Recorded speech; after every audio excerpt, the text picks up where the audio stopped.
도로교통법이 개정되면서 전좌석 안전띠 착용이 의무화된 지 한 달 가까이 지났지만 여전히 시민들의 뒷좌석 안전띠 착용은 아직 걸음마 수준인 것으로 나타났습니다. 그런데 단속을 담당하는 경찰도 사실상 안전띠 착용 단속이 어렵다는 입장입니다. 왜 그럴까요? 법률방송은 지난해부터 자동차 불법 썬팅 실태와 그로 인한 사고 위험성, 불법을 눈감는 행정, 입법기관의 문제점 등을 보도하고 있는데요. 안전띠 착용 단속과 불법 썬팅의 문제점, 그 실태를 오늘부터 다시 고발합니다. 로투데이 현장기획 장한지 기자입니다. 서울 외곽순환도로에 지난해 11월 새로 개장한 경기도 시흥의 한 휴게소입니다. 이른 아침에도 많은 사람들이 운전의 피로를 풀기 위해 휴게소에 들렀습니다. 운전자들에게 지난달 28일부터 시행된 전 좌석 안전띠 착용 의무화에 대해 물어봤습니다. 잘 안 되고 있는 것 같아요. 우리 애들만 봐도 별로 이렇게 불편하고 하니까 잘 안 하려고 하더라고요.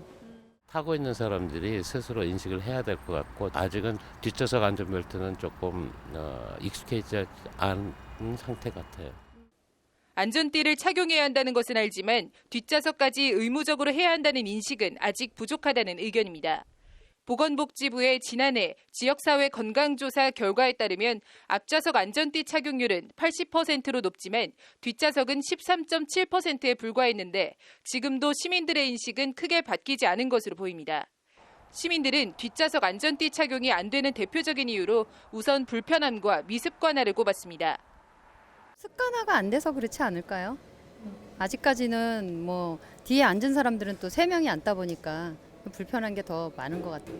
지속적인 개몽하고 그다음에 그 방송 매체를 통해서 계속 홍보를 해가지고 그것이 조금 앞좌석처럼 그렇게 조금 자연스럽게 인지될 수 있도록 지속적인 노력을 해야 될 것 같습니다. 지난달 28일 도로교통법 개정으로 안전띠 미착용이 적발되면 운전자가 과태료 3만 원을 내야 합니다. 만약 승객이 13세 미만 어린이라면 과태료 6만 원이 부과됩니다. 11월까지 계도 기간을 거친 뒤 12월 1일부터 본격적인 단속에 들어갈 예정이지만 단속 주체인 경찰도 계도가 쉽지 않은 건 마찬가지입니다. 경찰은 계도 기간 후에도 단속하기 어려울 것이라고 토로합니다. 일선 경찰서나 지방청 단위에서 이제 하는 거라서 구체적인 내용은 좀 확인을 해봐야 되겠지만 기본적으로는 위반자가 있더라도 단속해서 처벌을 하는 게 아니고 이제 잘 타고 다니도록 안내하고. 사실 단속을 하더라도 뒷좌석까지 안전띠를 메고 있는지 확인하기는 쉽지 않습니다. 대부분의 운전자들은 단속하면 그때 빨리 매면 되지 하는 생각도 하고 있었습니다. 그런데 더 근본적으로는 우리나라 대부분의 자동차가 실정법을 어기는 짙은 썬팅을 하고 있기 때문에 단속 시 차량 내부 안전띠 착용 여부를 확인하기란 거의 불가능하다는 점입니다.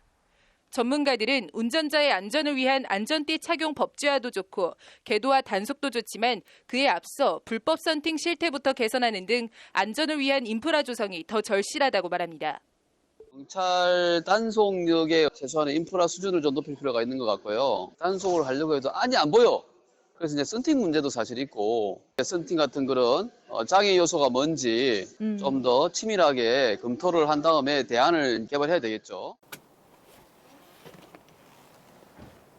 차량 운전자는 물론 동승자의 안전을 위협하는 불법 썬팅도 나몰라라 방치하고 있는 현실에서 모든 도로 전좌석 안전띠 착용을 법으로 의무화한 정부. 벌써부터 개정 도로교통법의 사문화 가능성을 우려하는 목소리가 높아지고 있습니다. 국민의 안전을 위한 법 개정이라면 단속도 단속이지만 상식과 원칙에 맞는 차량 운행 습관부터 바꾸는 노력이 필요해 보입니다. 법률방송 장한지입니다.